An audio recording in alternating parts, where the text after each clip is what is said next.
Tonight, in our special Back to School series, we look into the growing mental health crisis among American students returning to school, in some cases for the first time in a year and a half. Here's CBS's Meg Oliver. If you're not feeling okay, then you should speak up and say something. This summer at New Jersey's Montclair State University, 16-year-old Catherine Cheeky Zumba learned techniques to reduce stress and how to focus on mental wellness. There's a lot of kids, they don't want to address it or they're scared to address it. On top of remote high school classes, she worked at her family's daycare center. But as pressure and isolation took a toll, Zumba kept quiet.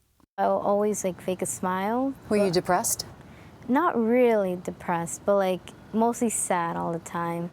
A recent survey by Mental Health America found 54% of 11 to 17-year-olds reported frequent suicidal thoughts or self-harm in the previous 2 weeks, the highest rate since it began screening in 2014. If kids don't have their mental health in check, those academics are it's going to be like a toilet bowl. Psychologist Jacqueline Friedman Lombardo.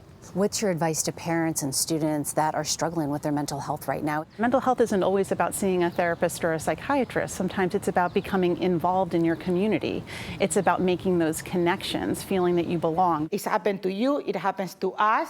Even before starting her junior year in high school, Zumba already learned a lifelong lesson. There is going to be issues in life. The real thing that you got to focus on is just, how you handle it.